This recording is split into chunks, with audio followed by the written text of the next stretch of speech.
Laulge Issandale uus laul, sest ta on teinud imetegusid. Tema parem käsi ja tema püha käsivars on toonud temale võidu. Issand on andnud teada oma pääste, tema on ilmutanud oma õigust paganate silma ees. Ta on tuletanud meelde oma heldust ja oma ustavust Iisraeli soo vastu. Kõik ilmamaa otsad on näinud meie Jumala päästet. Hõisake Issandale, kogu ilmamaa tõstes, hõisates häält ja mängige temale. Aamen. See on Taaveti 98. laulu esimesed 4 salmi. Ja meie selle nädala piiblikalendri moto on ka Jumala sõna alusel ja Jumal on öelnud ja Jumal on andnud meile pääste ja tema on ilmutanud oma õigust paganate silme ees, nagu me lugesime. Ta on tuletanud meelde oma heldust ja ustavust Iisraeli soo vastu. Jumal on andnud meile teada oma pääste ja täna me räägime ka Jumala armastusest. Tänased kirjakohad räägivad ka sellest ja eile võisime olla ka meie liidu aastakonverentsil, kus valiti ka meie uus liidu president, kelleks sai Gunnar Gottisen ja Erki Tamm reede õhtul ka oma viimases jutluses rääkis siis Jumala armastusest ja see, et me üksteist armastaksime. Ja täna tahame ka sellest rääkida. Aga täname Jumalat ja oleme tänulikud, et me oleme võinud ka selle väikse hulgaga siia kokku tulla, et kogeda, et ka Jeesus on täna siin meie keskel ja avame oma südamed, et kuulda tema sõna, seda, mida tema tahab meile rääkida. Et me võiksime kogeda, et me saame jälle julgustatud, saame üles ehitatud ja kogeksime seda, et Jumala sõna on see, mis on ka meie elu alus ja seda me tahame järgida ja selle järgi ka käia. Ja nüüd saame koos laulda ja ülistada Jumalat, ennem kui me tuleme algussõna ja palve juurde. Laulame 2 laulu, number 27, Suur Jumal, kui ma näen, ja laul number 44, Kas tunned seda imeaulist nime?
õnnistatud pühapäeva.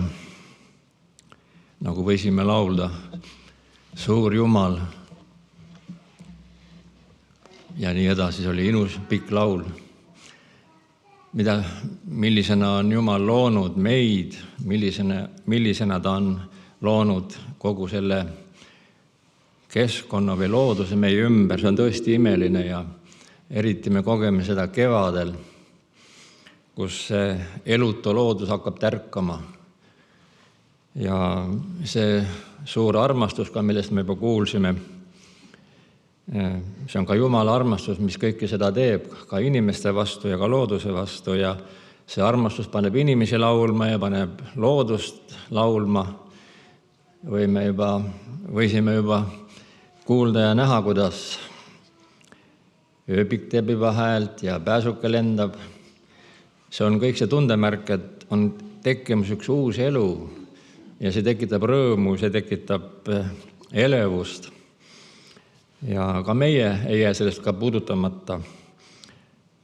Kuid kevad on ka see aeg, kus tuleb see ka esile, mis on surnud. Kui aednikuna me läheme aeda, siis me näeme, et kõikidel okstel ei olegi enam pungi, vaid on ära kuivanud. Et see on ka üks niisugune eluseadus, nagu võiks öelda, mis on ka Jumala poolt niimoodi loodud. Ja tänase päeva kirjatekst ka natukene viitab sinna poole neid mõtteid ja kuigi kalendris on antud see teine pool Johannese evangeeliumi 15. peatükist, aga ma loeksin algusest ka 1. salmist kuni 16. salmini ja me võime tõusta.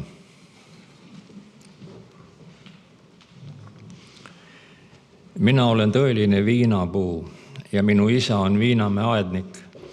Iga oksa minu küljes, mis ei kanna vilja, tema kõrvaldab ja iga üht, mis kannab vilja, tema puhastab, et see kannaks rohkem vilja. Teie olete juba puhtad selle sõna pärast, mis mina teile olen rääkinud. Jääge minusse ja mina jään teisse. Nagu oks ei või vilja kanda iseenesest, kui ta ei jää viinapuu külge, nõnda ka teie, kui te ei jää minusse. Mina olen viinapuu ja teie olete oksad. Kes jääb minusse ja mina temasse, see kannab palju vilja, sest ilma minuta ei või te midagi teha. Kui keegi ei jää minusse, siis ta heidetakse välja nagu viinapuu oks ning kuivab ära ja nad kogutakse kokku ja heidetakse tulle ning põletatakse ära. Kui te jääte minusse ja minu sõnad jäävad teisse, siis paluge, mis te iganes tahate ja see sünnib teile.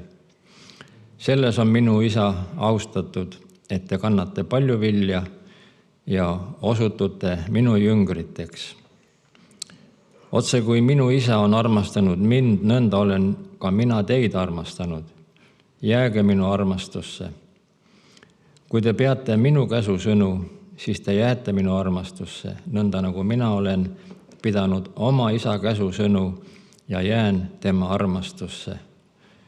Seda ma olen teile rääkinud, et minu rõõm oleks teie sees ja teie rõõm saaks täieliseks. See on minu käsusõna, et te armastaksite üksteist, nõnda nagu mina teid olen armastanud.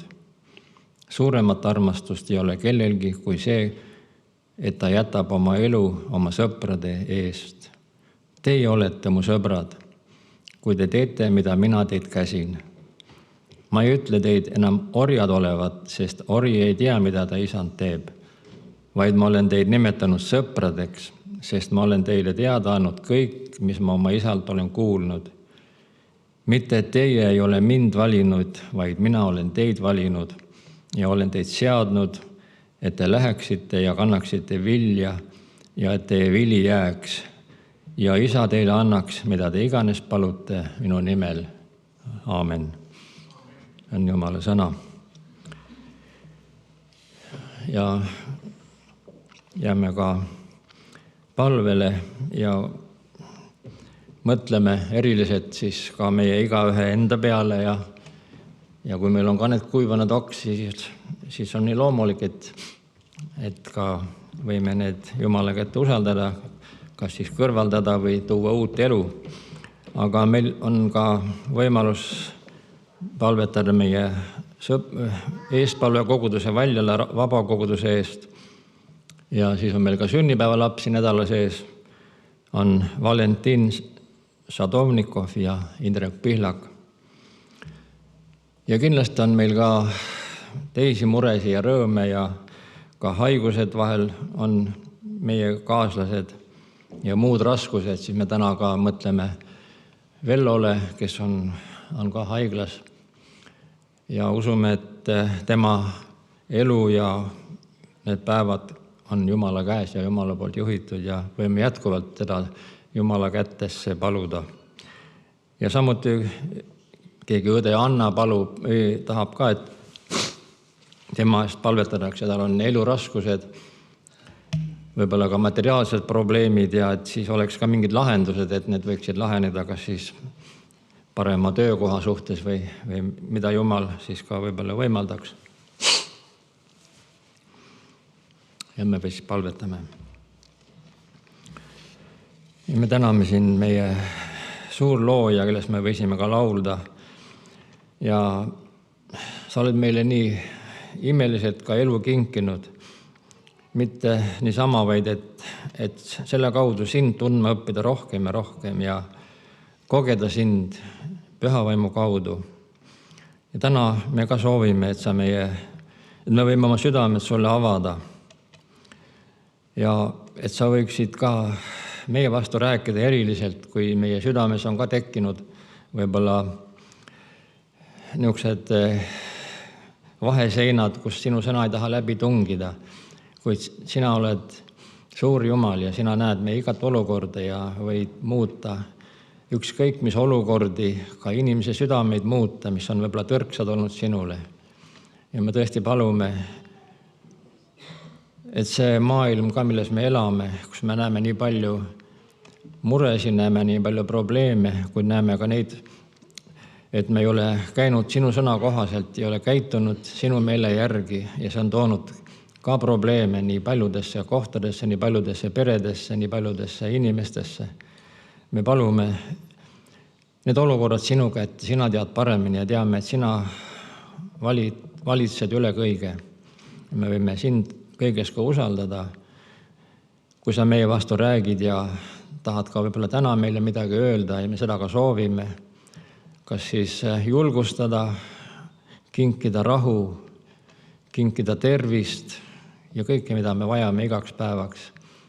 Täname selle ilusa kevade aja eest ka, kus kõik jälle uuesti tärkab ja me näeme, kuidas sa oled nii imeliselt kõike loonud. Ja ka linnulaulud ülistavad sind ja me võime koos nendega, lindude ja muu looduga ka sind ülistada ja tänada kõige eest. Nii me palume ka selle koosoleku sinu kätte, et siin võiks ka tulla sinu sõna ja tunnistuste ja laulude kaudu ka üks tõeline rõõm meie südamesse. Paneme eriliselt ka meie eespalvekoguduse, Valjala rahukoguduse, vabakoguduse sinu ette ja palume ka neile jätkuvalt sinu ligiolu, sinu juhtimist. Ka nende muredesse ja rõõmudesse nad võivad sinu peale loota ja panna. Ja ka sünnipäeva lapsed kanname sinu ette eriliselt sellel uuel aastal, Valentini ja Indreku. Sina näed ka neid mõlemaid vendi, näed nende teekondi, mis on selja taha jäänud ja ka oma tulevikku nad võivad vaadata koos sinuga. Ja ma usun, et sul on väga palju head veel neile anda ja neid kasutada ka sinu riigi töös.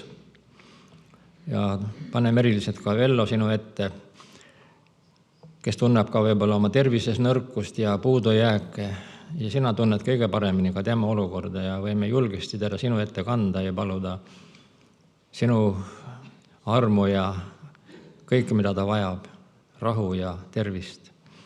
Ja samuti ka õe Anna eluraskused vahel ka panevad meid võib-olla ka sinu peale rohkem vaatama ja võib-olla ka see õde vajab ka rohkem sind ja sinu kaudu saada ka lahendusi oma probleemidele ja me võime ka tema sinu ette panna. sina tead paremini ja korraldad ka tema olukorra. Nii me täname kõige ilusa ja hea eest, mis on veel meie ümber ja mis on meile kättesaadav. Ja paneme ka selle tunni sinu ette. Aamen. Võime istuda.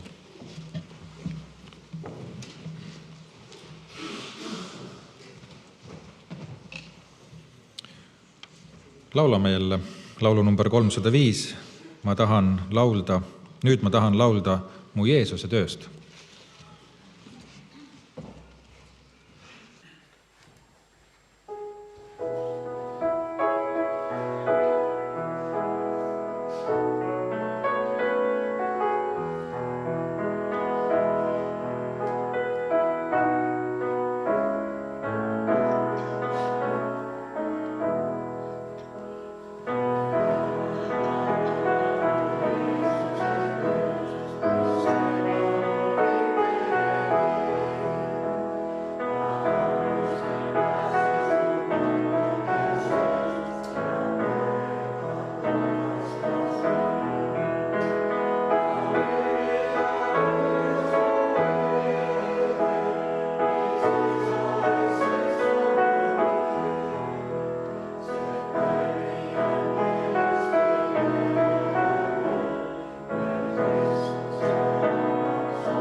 Mul on eesõigus veel üks mõte ka öelda, et eks meil ikka igalühel omad mõtted liiguvad ja kui on praegu kevad, millest ma ka mainisin, siis kuidagi mu mõtted ka selle kevade ümber natukene on mõjutanud minu mõtteid ka. Ja see on tegelikult, kui me näeme kõike seda Jumala tarkust ja seda Jumala loomingut, siis see paneb ikka imestama ka, et kuidas see siis nii on, et kevadel kõik see on kuidagi eriline, niisugune eriline ootus, mis igas ühes.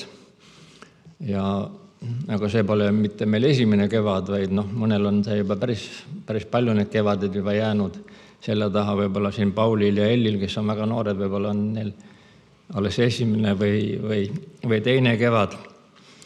Aga ikkagi, kui me oleme juba 70, ikka see teeb meile rõõmu ja kuidagi niisugust värelust, kõik need kevade lõhnad ja linnulaulud, see on nii lootust andev ja see on nii uus ja värske alati.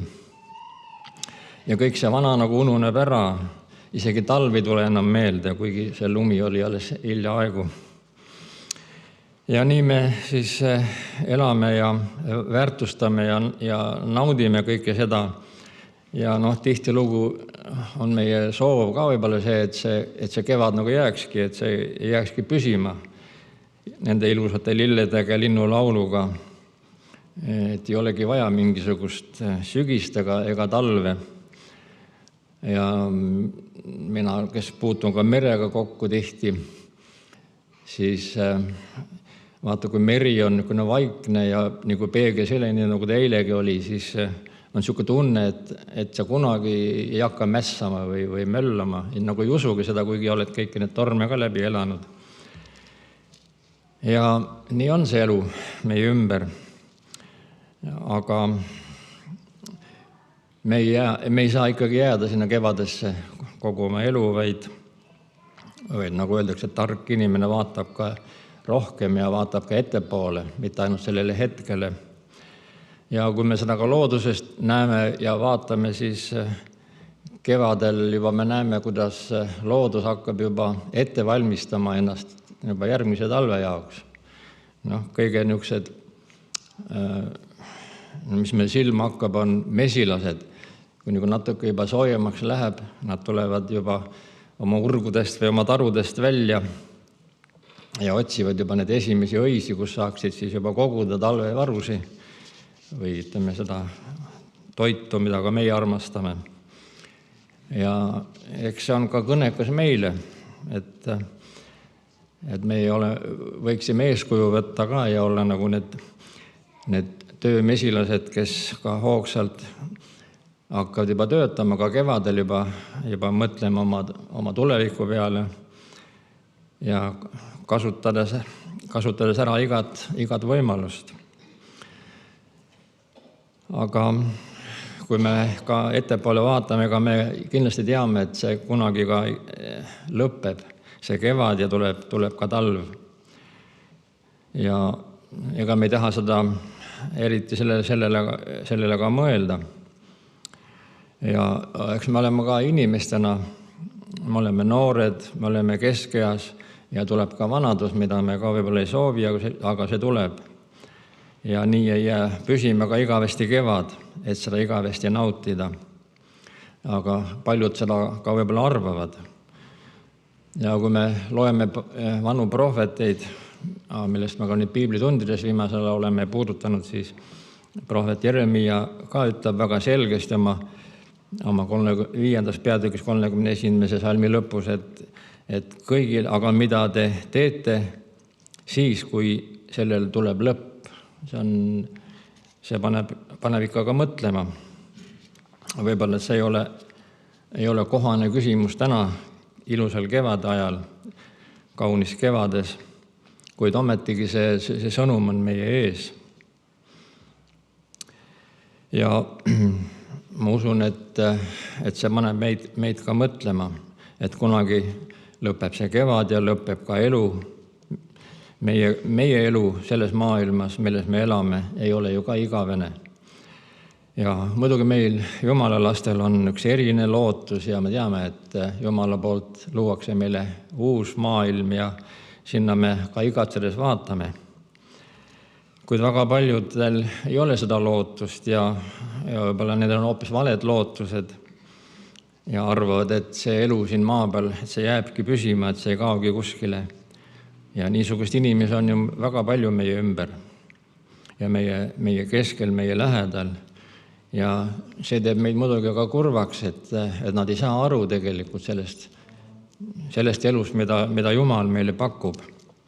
Ja ma enne mainisin seda prohvetite ennustusi või nägemusi, ettekuulutusi, siis väga selgelt me võime lugeda, mis ka väga palju iseloomustab tänapäeva maailma elu. See on prohvet Jeremia, see samas 5. peatükis. Ma loeksin 23. salmis kuni 31. Aga sel sinasel rahval on tõrges ja vastupanija süda. Nad on ära taganenud ja läinud. Nad ei ütle oma südames, kartkem ometi Jehoovat oma Jumalat, kes annab vihma omal ajal, varajase ja hilise vihma, kes meile hoiab lõikuse nädalaid. Teie süüteod pöörasid need ära ja teie patud hoidsid hea teist eemal. Sest minu rahva hulgas leidub õelaid. Nad luuravad kummargil nagu linnupüüdjad, seavad üles püüdepaelu, et püüda inimesi. Otse kui lindudega täidetud puur on nende kojad täis kavalust. Seetõttu on nad saanud suureks ja rikkaks, on läinud lihavaks ja läikivaks. Nad astuvad üle ka sellest, mis tõesti on kuri. Nad ei aja kohtuasju, vaeslapse kohtuasja, et seda lahendada. Ja nad ei mõista õigust vaestele. Kas ma ei peaks sellepärast karistama, ütleb Jehova? Kas mu hing ei peaks kätte tasuma niisugusele rahvale? Kohutavad ja jäledad sünnib maa peal.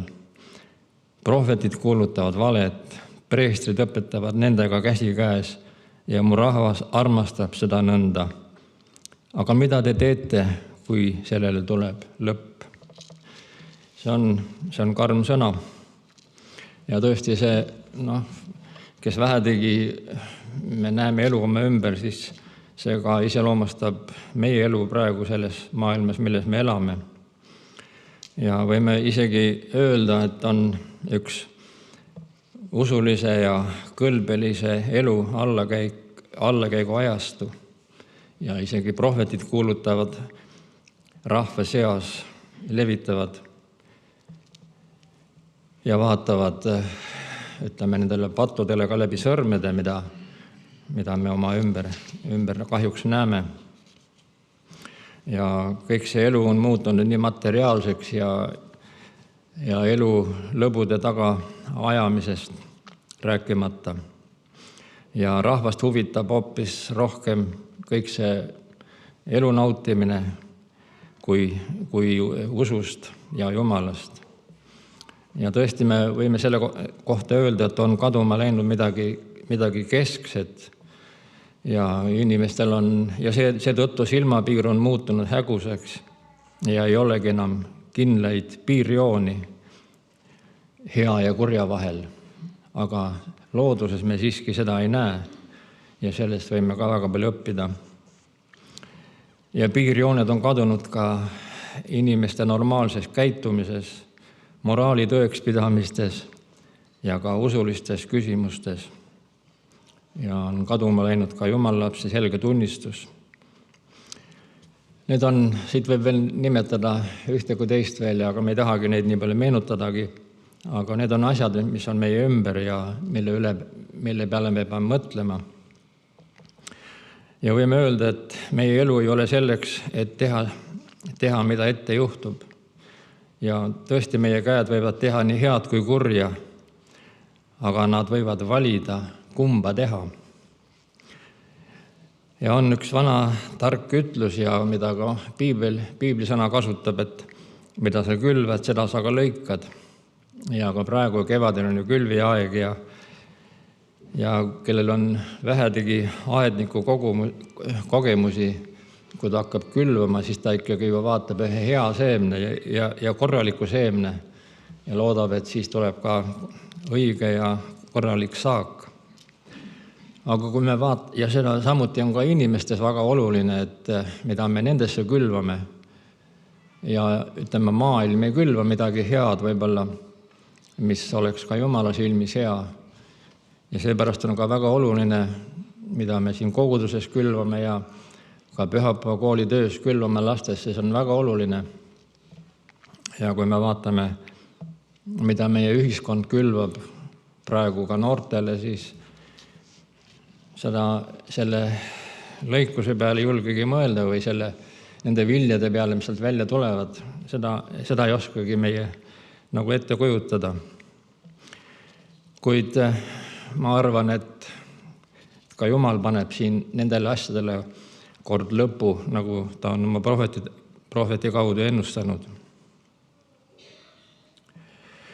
Ja kuid vaatamata kõigele et paljud inimesed ikkagi või enamus inimesed ei tee seda nagu enesele küsimuseks. Et see ei olegi nagu midagi erilist ja kuidagi see hea elu on suurendanud nende omamoodi kindlustunnet, et päike tõusis täna ja päike tõuseb homme ja et see kõik nagu olekski igavene. Aga ometi on see petlik. Ja see illusioon või see pettekujutis võib kord väga karmilt ja ka kätte maksta, sellepärast et sellele asjale tuleb ka kord lõpp, kui me peame ka Jumala ees andma vastutust. Ja ka praegusel inimestele ei meeldi mõelda selle küsimuse peale, mis siis saab, kui tuleb lõpp. See küsimus nagu lükatakse eemale. Ja ega see pole meeldiv tunne ka, sest et inimestel ikkagi ju võib-olla see äratab mingisuguse vastutustunde või võtab ära rahu, selle elurahu nõnda nimetatud. Ja võib-olla tuleb siis hakata ka mõtlema natukene teistmoodi ja seda nagu ei soovita. Väga hea näide on ka piiblis tähendamissõna rikkast mehest ju, kes sai ka hea saagi ja arvas, et nüüd on väga hea elu pikaks ajaks. Ja suurendas oma aitasi ja arvas, et tal on kõike küll. Aga ka sellele küllusele tuli ka lõpp. Ja ka see maapind, mille me täna nii kindlalt oma kahe jalaga seisame, ka sellel tuleb kord lõpp. Ja isegi kaasajal inimesed võtavad seda kuidagi väga kergelt ja tihtilugu nad ütlevad nii kuidagi kergelt, et maailma lõpp, et see on, kui midagi juhtub natuke erakorralist, kas see on maailma lõpp ja seda ei võeta nagu tõsiselt. Ja mis saab siis meist ka, kui tõesti see tuleb see lõpuaeg meie ette ja millest ka prohvetid kuulutavad. Ja kuid me võtame seda ka vahel võib-olla väga kergelt ja kui eriti me nüüd ka viimasel ajal oleme lugenud või kuulnud ka piiblitunnis nendest Jumala kohtu vihapäevast, siis mõtleme, et see oli siis, aga tegelikult et see on ka ju ettekuulutus, tähendab, et see tuleb ka meil kord selle ees seista.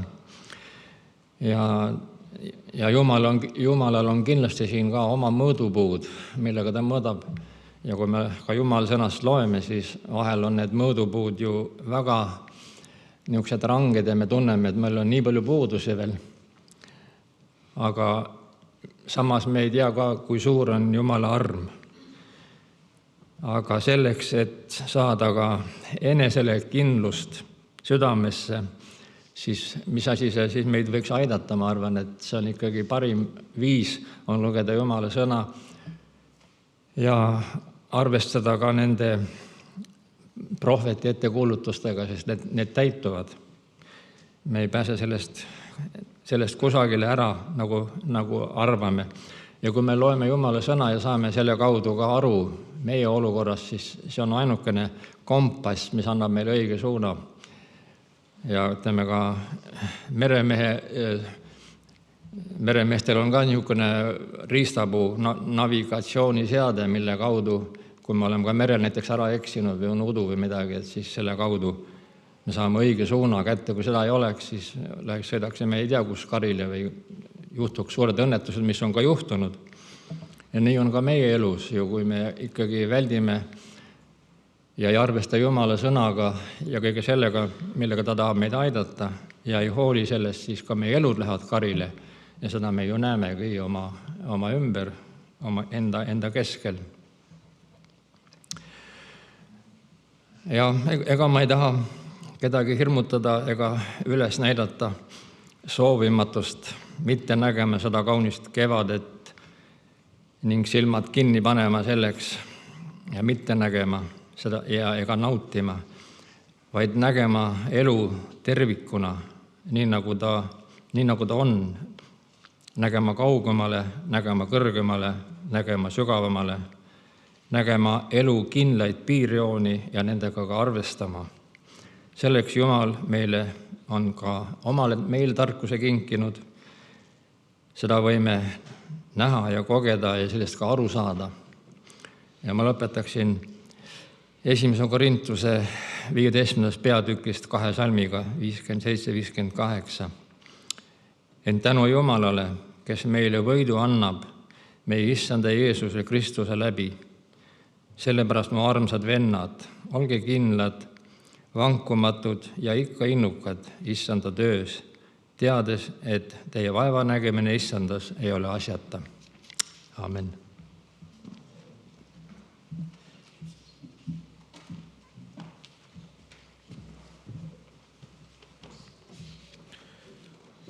Laul number 152, Puuduta Jumala vaim mind.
Kuulsime Jumala armastusest ja kõik sellest loodust ja läbi loodu, kuidas Jumal on meid armastanud, kuidas me võime seda näha ja kas me oskame seda lugeda, kas me oskame seda hinnata, kas me oskame sellest rõõmu tunda.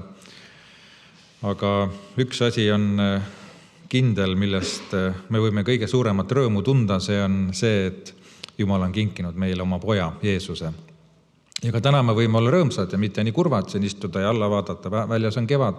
Jeesus on sulle uue elu andnud ja sa võid natukenegi ka rõõmsam olla ja üles ärgata, et kuigi päike täna ei paista, aga väljas on suhteliselt valge, nii et me oleme juba kevade ajas ja võime kogeda seda, et Jumal on meiega.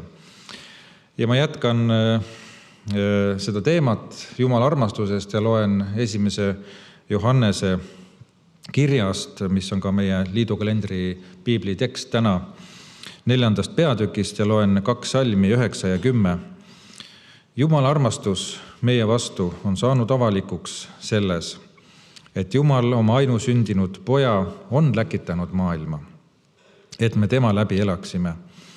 Selles on armastus Ei, mitte selles, et meie oleme armastanud Jumalat, vaid et tema on armastanud meid ja on läkitanud oma poja lepitusohvriks meie pattude eest. Aamen, see on Jumala sõna. On väga tihti, mul meeldib vaadata inimesi enda ümber, kui ma kuskil käin või istun või on selline rahulikum hetk, siis mul alati tekivad mõtted inimeste üle, kogu selle elu üle ja selle elu üle, mis inimestele siin maa peal on antud ja just selles võtmes, et see on ju nii lühike. Et see aeg, mis meil siin on antud, mida me siin elame, see läheb mööda linnulennul. Ja siis mõtlen Jumala peale ja mõtlen nende inimeste peale, kes on oma ellu Jumala vastu võtnud ja kogenud seda armastust Jeesuse Kristuse läbi. Ja mõtlen seda, et kui suur on tegelikult Jumala armastus ja Jumala arm, et ta on kinkinud meile seda armuaega juba väga pikalt ja vahest mõtled, et Jeesus, millal sa küll tagasi tuled? Et elu läheb nii pimedaks ümberringi ja kõik läheb nagu allapoole ja et kõik märgid nagu näitavad seda, et Jeesus, sina peaksid ju tagasi tulema, et millal sa ometi tuled. Ja siis vaatad teiste inimeste peale ja elavad muretut elu, nagu ei tulekski seda lõppu, nagu ka Toomas rääkis ja ei tõstata seda küsimust enda jaoks, et aga mis siis tuleb, kui see kõik lõpeb ära. Ja selge on see, et me elame praegu Jumala antud reservis. See reserv on antud meile ette. Kuidas me seda reservi kasutame? See ei ole mitte midagi, ei ole meist, isegi elu ei ole meist, kui me elame ka ilma Jumalata siin maailmas. See on ka Jumala poolt antud ja see on antud reserviks meile, et me mõtleksime oma looja peale. Ja see igatsus ja see palve minu südames on alati, kui ma mõtlen selle peale, et veel paljud inimesed võiksid kogeda Jumalat ja tulla Jumala juurde. Ja ka meie koguduse näol, et mis peaks nagu olema see, et me ärkaksime sellest unest nagu üles ja võiksime ka rohkem evangeelset tööd teha ja mõelda selle peale, igatseda, palvetada. Võiks olla need palvesoove, kas või pühapäeva hommikuti alguspalves, kui me küsime, kas on palvesoove, et kas see mure on meie südames. Seda ma mõtlen iga päev. Ja kui seda muret meie südames ei ole, siis me peame väga tõsiselt tegelikult vaatama enda sisse, et kus me oleme läinud valesti. Johannes siin loetud kirjakohas räägib Jumala armastusest, mis on meie vastu. Et Jumal saatis oma ainusündinud poja ja see näitabki tegelikult seda armastust, mida see tähendab. Ja see armastuse temaatika on, kui üldse armastusest rääkida, on väga lai, aga me räägime Jumala armastusest täna inimese vastu. Ja seda on ka erinevatel viisidel võib-olla käsitletud ja mõistetud, ja võib-olla ka valesti aru saadud, aga tänu Jumalale, et Jumal on andnud meile oma sõna, mille alusel me saame siis uurida ja määratleda siis, ja Jumala vaim seda ka ise kinnitab meile, ilmutab seda, mis see Jumala armastus siis on. Ja kui me vaatame seda ja ka tänast teksti, kui me lugesime ja tekste on piiblis väga palju, siis me võime öelda seda, et armastust ei määratle ainult Jeesuse Kristuse ohver või ohvri surm ristil. Võib-olla nagu me ka piibli kuldsalmist Johannese 3.16, see on meil peas, oleme mõelnud, aga seal on ka öeldud seda, et see hõlmab ka sellest, et Jumal andis oma poja ja see oli kink taevast.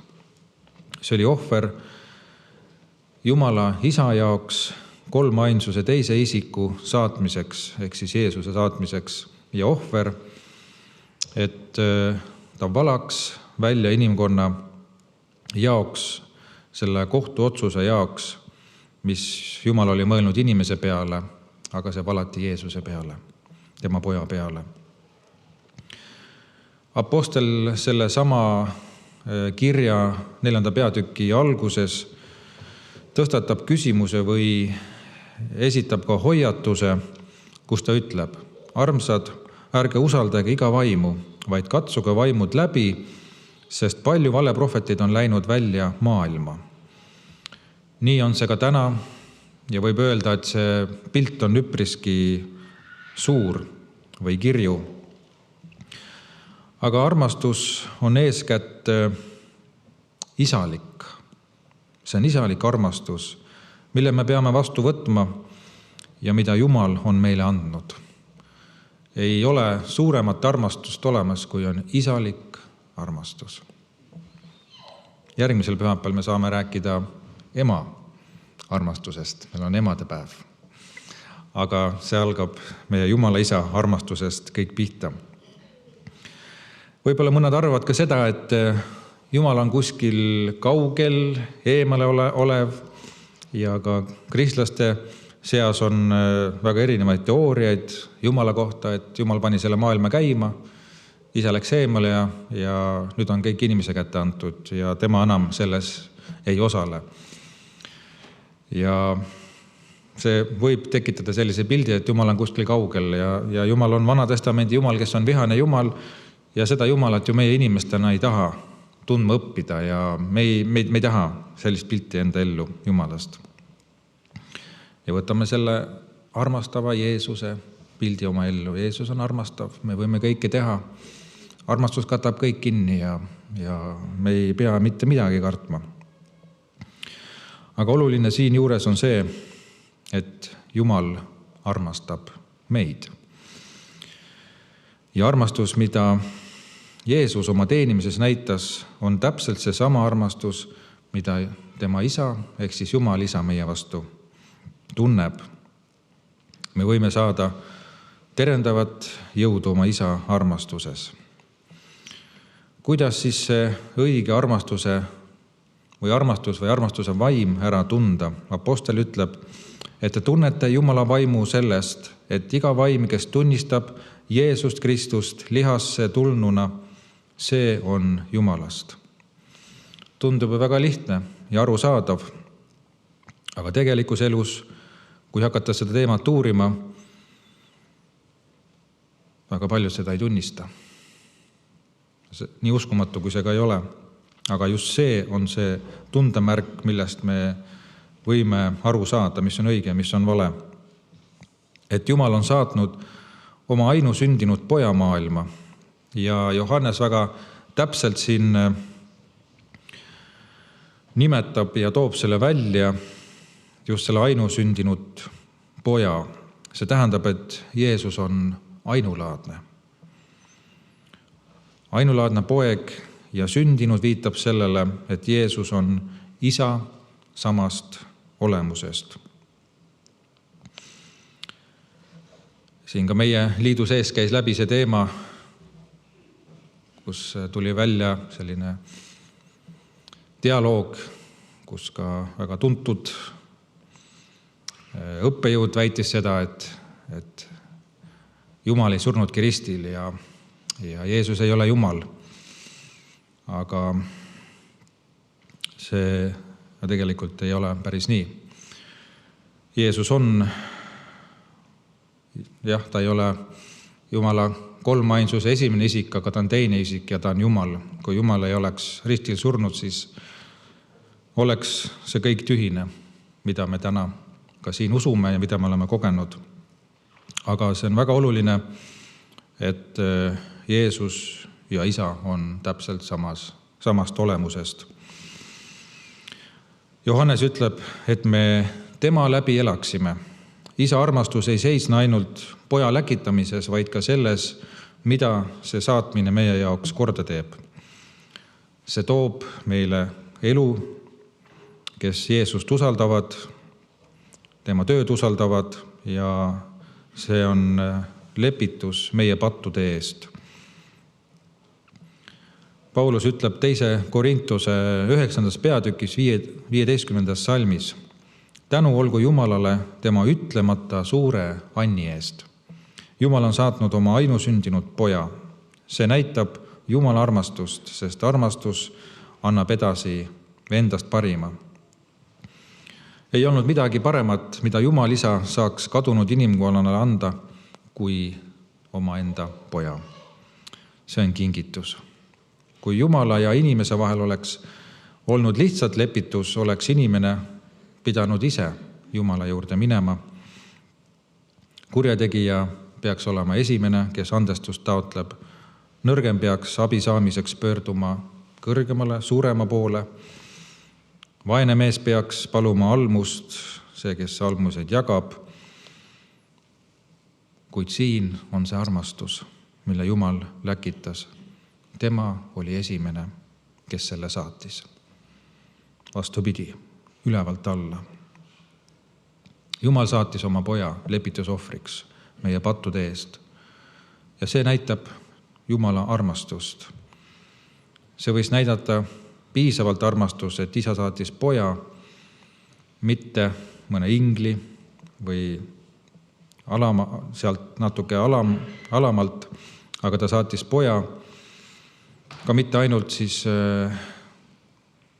fakte otsima või lihtsalt kaastunnet otsima inimeste või inimkonna eest, aga ta saatis oma poja surema meie pattude eest. Meie pattude eest. See näitab Jumala armastust. Ja Jumal andis oma poja surema kõikide patuste eest. Me võime mõelda selle peale, et keegi maksab väga suurt hinda, et kedagi päästa, kes väärib, keegi, kes on hea, keegi, kes on üllas ja õilis, keegi, kes on võib-olla teiste jaoks väga palju teinud. Kuid Jumal tegi seda kõike mässajate, patuste ja nende heaks, kes olid talle selja pööranud. See on Jumala armastus.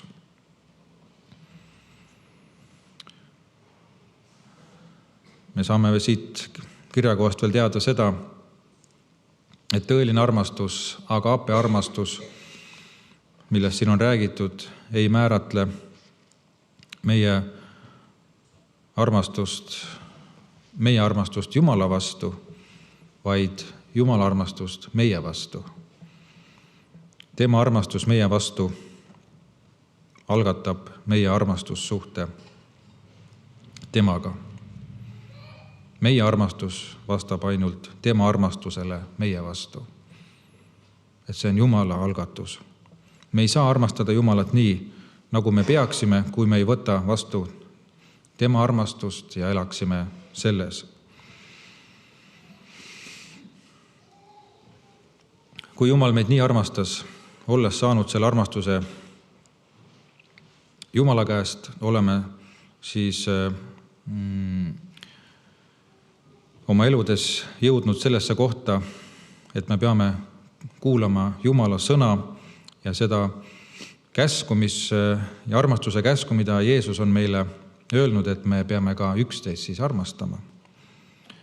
Ja see Jumalalt saamise ja seejärel siis teiste armastamise või andmise muster oli Johannesele ka juba väga tuttav ja ta ütleb ka oma evangeeliumis 13. peatükis 14. salmis järgmiselt: kui nüüd mina, issand ja õpetaja, olen teie jalgu pestnud, siis tuleb teilgi pesta üksteise jalgu, ütleb Jeesus. Ja kui Jeesus pesi tolle aja kombe kohaselt siis ja vajaduspõhiselt ka jüngrite jalgu, siis ta näitas seda teenimist, seda ülimat armastust nende vastu. Ja inimlikult me oleksime, kui me seda pilti nagu ette kujutame, oleksime võinud eeldada, et ta näitab ka siis peale jüngrite jalgade pesemist enda jalgade peale, et tulge pestke ka nüüd minu jalgu. Aga ta ei teinud seda.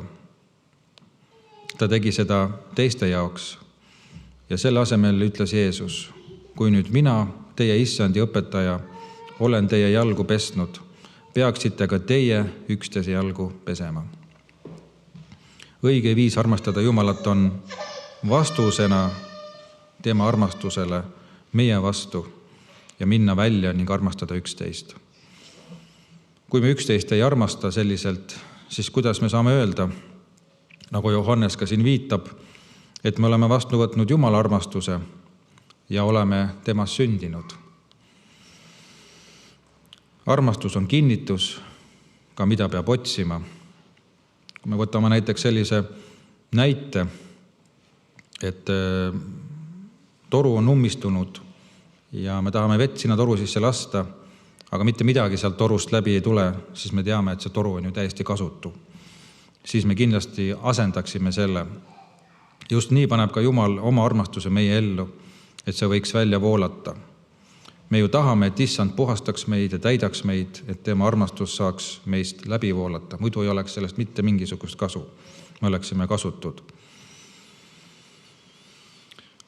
Apostel ütleb ka veel, et meie oleme Jumalast ja kes on Jumala ära tundnud, see kuulab meid. Kes ei ole Jumalast, ei kuula meid. Sellest me tunneme ära tõevaimu ja eksituse vaimu. Väga hästi öeldud. Armastuse kohta on keegi ka veel öelnud, et see kasvab, kui me seda jagame, kui me seda anname välja. Ja see on nähtamatu vara võib-olla, mida me anname välja, et see kasvab. Ja ainuke vara maailmas, mis kasvab siis, kui me anname seda ära, et me oleme andnud vastupidi, me tahame saada. Ja andmise kaudu muutuvad tegelikult asjad alles tõeliselt ning selles peituvad suurimad imed ja suurimad muutused.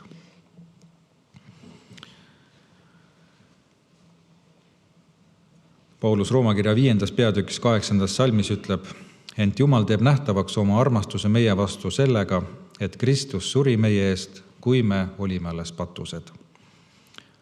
Jeesuse täielik ja jäägitu armastus, kõik, mis tal oli, ta andis ohvriks meie eest. Ehk siis vahetuskaubaks, et meie võiksime saada suhte ja osaduse tagasi Jumalaga. Ja tänu Jeesusel on meil võimalik Jumalat taas armastada ning kogeda seda täiuslikku suhet temaga.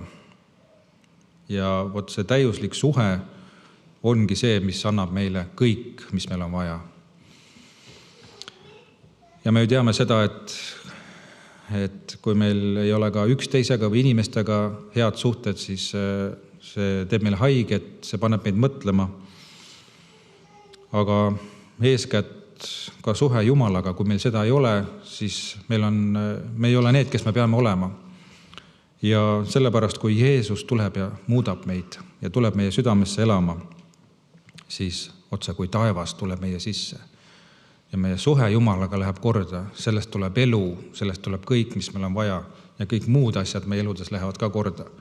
Me ei pea enam käima kuskil nõustamistel või psühholoogi juures või arsti juures isegi. Meie ihul võib ka terveneda tänu sellele, kui meie suhe on korras. See on A ja O, armastuse suhe Jumalaga ja üksteisega. Täna oleneb kõik meist. Kas me oleme valmis seda sammu Jumala suunas astuma? Kas me oleme valmis ennast andma talle, et kogeda seda armastust, mis annab meile täiusliku suhte tema ja üksteisega? Aamen. Me tõuseme, palvetame. Jeesus, me täname sind selle eest, et sina loobusid taevasest aust, nagu me sinu sõnast võime lugeda. Sa tulid siia, said inimeseks.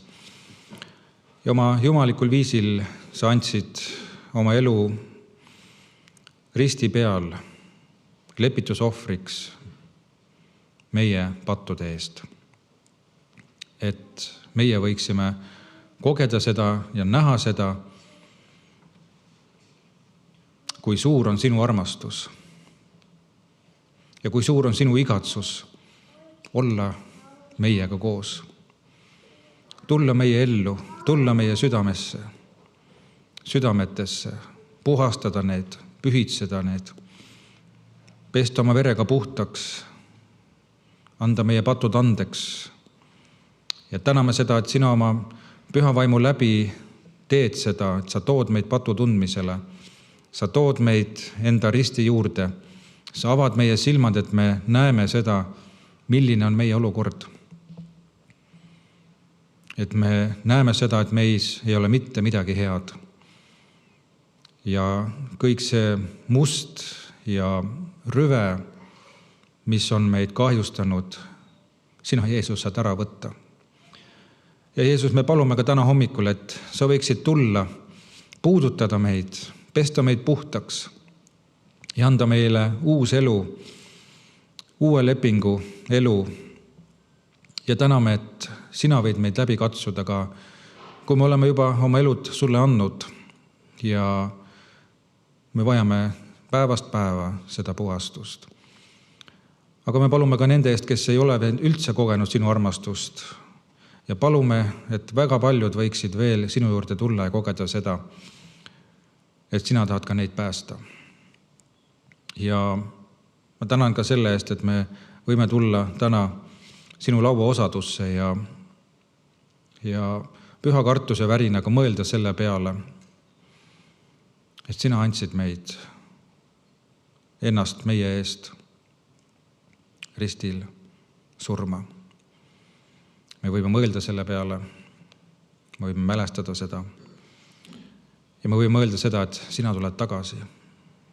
Aga me võime enda sisse vaadata ja läbi katsuda oma südamed, kas siin on osadus sinu ja üksteisega, kas osadus on puhas. Jeesus, anna meile ise sellest märku, ilmuta oma püha vaimu läbi seda ja anna meile kogeda midagi uut, mida me ennem ei ole võinud kogeda. Anna meile uus jõud, kui me oleme võib-olla väsinud või oleme tüdinud millestki, oleme tukkuma jäänud vaimulikus elus, magama jäänud, mugavaks jäänud, harjunud selle maailmaga, harjunud teiste mõtetega. Aga värskenda meid täna, Jeesus, ärata meid ülesse, et me võiksime uue innuga edasi minna oma isiklikus elus, aga mitte ainult jääda oma isikliku elu juurde, vaid vaadata sellest välja, et kuulutada sind ja oma eludega sind teistele, kes sind veel vajavad. Aga me täname sind selle armastuse eest, millest me oleme võinud täna lugeda, oleme võinud kuulda, räägi ise meie vastu, jäta meie südamesse see, mis on meil vaja, ja tee see elavaks, et see võiks meie elus palju vilja kanda. Aga me täname, et sina oled meie patud andeks andnud ja me võime täna öelda sulle, Jeesus, suur tänu sulle selle eest, mida sa oled teinud. Ja täna on ka armupäev ja päästepäev, kus me võime tulla sinu juurde ja paluda kõik andeks ja korrigeerida need asjad, mis on vaja veel korrigeerida. Ja öelda, Jumal, aita mind, puhasta ja pühitse mind ja sündigu sinu tahtmine minu elus. Tänu sulle, et võime veel selle tunni sinu kätte anda ja ka kogu tänase päeva teades, et sina oled meiega. Tänu sulle, Jeesus. Aamen. Võime istuda ja laulame laulu number 260. Laiad väljad valendavad ja paneme kokku ka korjanduse. Ja kui sa seda siia karpi sularaha näol ei saa panna, sul pole kaasas, siis saad seda teha ka pangaülekande näol. Aga ole õnnistatud ja Jumal armastab rõõmsat andjat.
Kallis Jeesus, tänan selle armastuse Anni eest, mis me üles korjasime sinu armastuse riigi ja headuse riigi teenimiseks, et see teeniks palju ja tooks inimesi sinu juurde. Sinu võimsal nimel, aamen.